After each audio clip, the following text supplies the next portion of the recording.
একাধিক ঋণ থাকলে চাপ কমানোর কৌশল কি? আর্থিক পরিকল্পনা যতই সুচারুভাবে তৈরি করা হোক না কেন, সবসময় তা মসৃণ নাও হতে পারে। নানা কারণে টাকার প্রয়োজন হতে পারে। প্রয়োজন মেটাতে অনেকেই একাধিক ব্যক্তিগত ঋণ বা পার্সোনাল ঋণ নেন। পারিবারিক চিকিৎসার খরচ, জরুরি গৃহ মেরামত ইত্যাদি কারণে ব্যাংক, আর্থিক প্রতিষ্ঠান কিংবা মোবাইল ফিনান্সিয়াল সার্ভিস MFS থেকে ঋণ নিতে হতে পারে। ফলে একই সঙ্গে চলে এসব ঋণের কিস্তি বা EMI পরিশোধ। এসব ঋণের কিস্তি পরিশোধে দরকার ব্যক্তিগত ঋণ ব্যবস্থাপনা। সময়মতো ঋণ পরিশোধ না করলে আর্থিক বিপর্যয় ঘটতে পারে। একাধিক ব্যক্তিগত ঋণ পরিশোধের কিছু কৌশল আছে, সেগুলো এখানে আলোচনা করা হলো। স্বয়ংক্রিয়ভাবে কিস্তি পরিশোধের ব্যবস্থা করুন। একাধিক ঋণের কিস্তি আলাদা আলাদা তারিখে পরিশোধ করা ঝামেলাপূর্ণ হতে পারে, তাই কিস্তি স্বয়ংক্রিয়ভাবে পরিশোধের সুবিধা চালু করতে পারেন। এতে আপনাকে প্রতি মাসে আলাদা করে কিস্তি পরিশোধের চিন্তা করতে হবে না। বেতন পাওয়ার ২-৩ দিনের মধ্যে যাতে কিস্তির টাকা কেটে রাখা হয় সেই ব্যবস্থা করতে পারেন ব্যাংকের সঙ্গে কথা বলে। কারণ খরচ শুরুর আগেই ঋণ শোধ করা ভালো। মোট ঋণের হিসাব তৈরি করুন।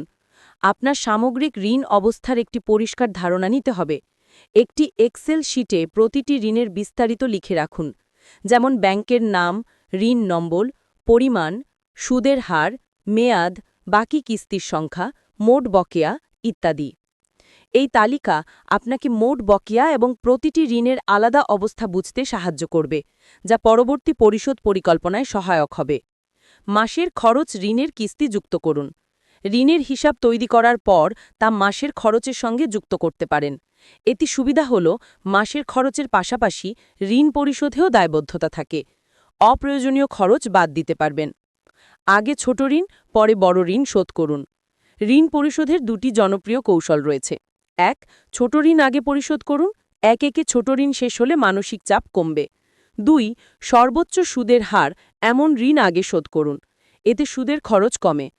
যে কৌশলটি আপনার জন্য উপযুক্ত সেটি বেছে নিন। ঋণ পুনর্গঠন। প্রয়োজনে ব্যাংকের সঙ্গে যোগাযোগ করে ঋণ পুনর্গঠনের সুযোগ জানতে পারেন। মেয়াদ বাড়ানো, সুদের হার কমানো বা একাধিক ঋণ একত্র করার সুযোগ পেতে পারেন। এককালীন টাকা পেলে ঋণ শোধ আগে। যখনই বোনাস, প্রণোদনা, উৎসব ভাতা বা যে কোনো ভাতা ও প্রণোদনা পাবেন তা দিয়ে ঋণ পরিশোধকে অগ্রাধিকারে দেবেন। মনে রাখবেন, বড় ঋণের চেয়ে ছোট ঋণ কিংবা সবচেয়ে বেশি সুদের ঋণ আগে শোধ করলে আর্থিক চাপ দ্রুত কমবে। ক্রেডিট কার্ডের বকেয়া কিস্তিতে শোধ। ক্রেডিট কার্ডের বকেয়া থাকলে প্রতি মাসেই সুদ দিতে হয়।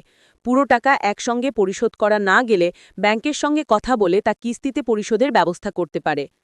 পরামর্শকে সাহায্য নিন। যদি একাধিক ঋণ সামলাতে সমস্যা হয়, পেশাদার ঋণ পরামর্শকে সাহায্য নিন। তিনি আপনার জন্য একটি বাস্তবসম্মত পরিশোধ পরিকল্পনা ও বাস্তবায়নে সহায়তা করবেন। অপ্রত্যাশিত পরিস্থিতিতে একাধিক ব্যক্তিগত ঋণ নিতে হতে পারে, কিন্তু সঠিক পরিকল্পনা ও নিয়মানুবর্তিতায় এগুলো পরিশোধও সম্ভব। বুদ্ধিদীপ্ত কৌশল অবলম্বন করে এবং নিয়মিত পরিশোধ বজায় রেখে আপনি ধীরে ধীরে ঋণমুক্ত জীবনের পথে এগিয়ে যেতে পারেন।